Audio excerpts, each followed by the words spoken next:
Hi everyone, my name is Bella Angel, and for my final project, I will be presenting Improving Access to Mental Health Services for Veterans, Service Members, and Military Families. So, this policy was Executive Order 13625, and it was in August of 2012 under the Obama administration. This policy had 7 sections, the first of which was just an overview, kind of mentioning that this was really important to the Obama administration and naming some groups within the executive branch that they would call upon later in the document to help implement the policy. The second section was labeled suicide prevention and talked about how they wanted to increase the availability of service members to reach out to someone, whether that be a crisis line or peers or whatever that might be, to help them if they were having suicidal or other negative thoughts in that nature. The next section was enhanced partnerships between the Department of Veterans Affairs and community providers. So this was really just making sure that not only within the military community did service members have someone to reach out to, but also once they transition back into more of a civilian lifestyle, that they have clinics or healthcare providers in their community that they could reach out to. The next section was expanded Department of Veterans Affairs Mental Health Services staffing. So obviously with more people, you're able to assist more service members, so they wanted to increase their staff in order to be more available to veterans and service members. The next section was improved research and development, which was calling on different departments within the executive branch to do more research, see what were some causes of PTSD, anxiety, and depression within service members, and then how can they really diagnose and treat it more quickly. And then the next section was Military and Veterans Mental Health Interagency Task Force. So this is just being aware of the effects of this program and how they can further help these people. And then the general provisions, which is just an overview saying this was an executive order and it was to be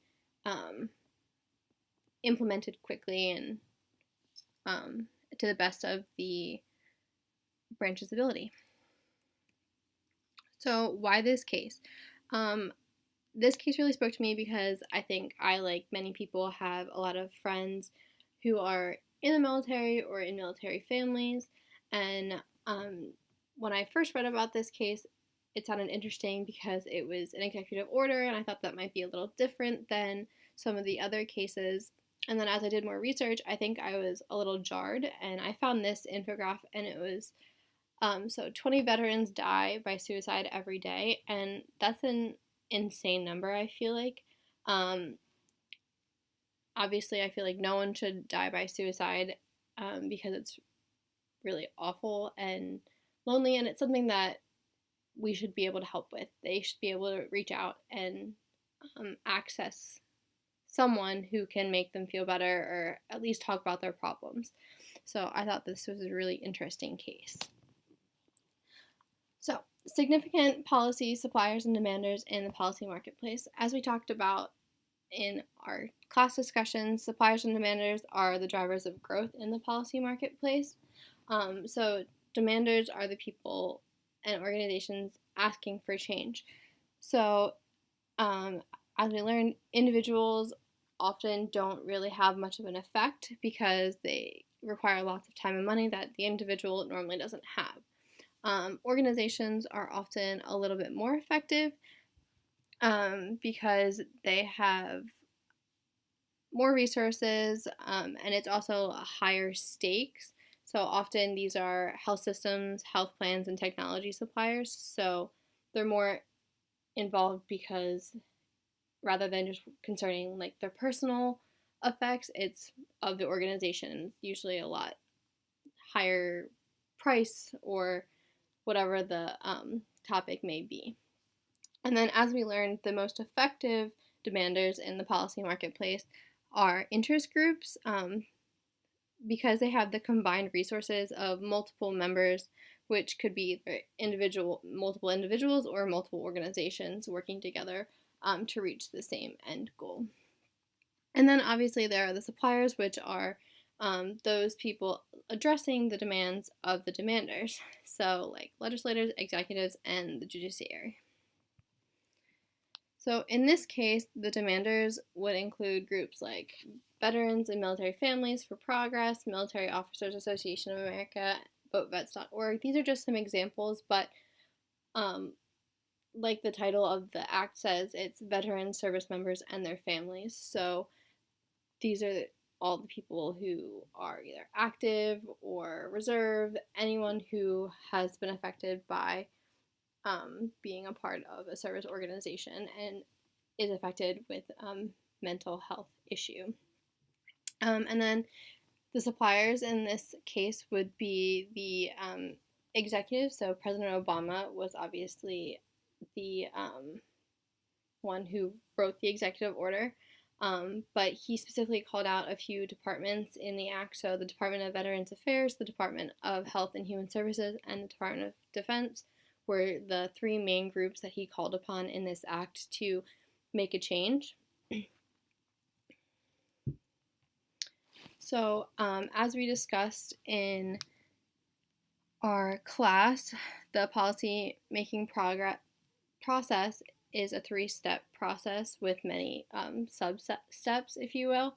So the first large step is formulation, and that includes agenda setting and development of legislation. So agenda setting is there must be some type of apparent problem, and then different groups discuss how they feel the problem should be taken care of, and the opinions often differ. So there's often people in support of or against one policy or another.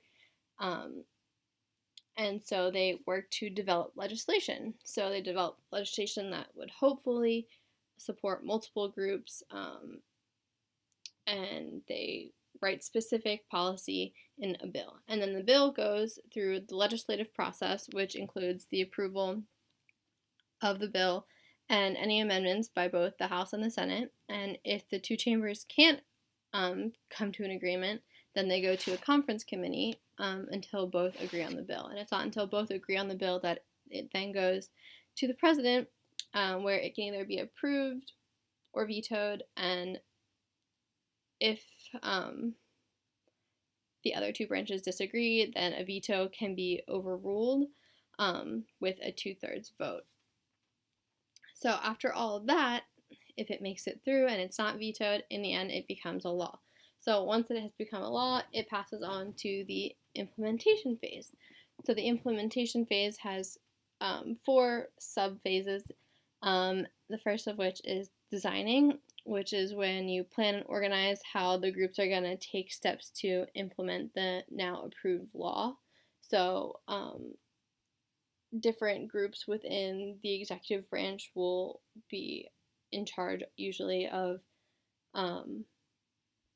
what steps are going to be taken to implement the law. And so this involves rulemaking, which is where the implementing organizations make regulations, which are in a way like smaller laws, because they're under the umbrella of the law that they are working on. And they are used to encourage the implementation of the law. And then the next step is operating, which is where action is actually taken for whatever the policy may be. So the example that was used in the text was for the Affordable Care Act, action was taken to enroll more people in Medicaid because a goal was to get more enrollment in Medicaid. So that would be an action that they could take. And then the 4th step is evaluation. So like we talked about a lot, it's a cyclic process. So they evaluate the previous steps and say, okay, well, are these things working? And if not, like, how can we change them? And so it starts over again, and they design, rulemaking, and operate differently if necessary, or continue the way that they were going if it seemed to be working. The final phase is then modification, and this is where policies are changed to be more effective, either due to factors that were unforeseen or over time if the market changes and things need to be added or modified, this is how that happens. So in this case, it was a little different because it was an executive order, so the formulation phase didn't really happen. It was just ordered by President Obama, so you kind of skip right to the implementation phase. So this law did a really good job at making clear-cut designated groups of who was going to work to implement what. So for example, the Department of Veterans Affairs was to work with the Department of Health and Human Services to expand veteran crisis lines to give people in the military someone to reach out to, as well as establish partnerships with providers to have the community providers available to service members. So like I talked about, when they're transitioning from service to civilian life, they can go to a clinic or hospital or counselor in their community rather than in the military. And then the Department of Defense was ordered to do more studies on PTSD, like I said before, to prevent, diagnose, and treat PTSD better, as well as other disorders like anxiety and depression. And specifically, they were to include at least 100,000 service members in these studies to really see how they specifically were affected. The American Legion later applauded the efforts of these three groups to align with the requirements of this executive order, and stated that it was a really positive change, showing that the implementation phase was largely successful in this example. In terms of modification, in 2018, President Trump recently passed another executive order on the same topic, and it was a lot of similar things, kind of expanding previous acts from possibly this executive order. So similar things like including more staffing and providing service members with someone to reach out to and a way to get help. So I thought this was really interesting because it really shows like the full cycle of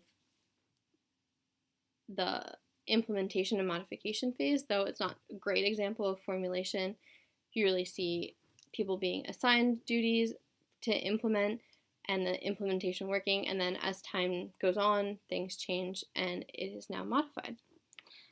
So these are my references, and thanks for listening.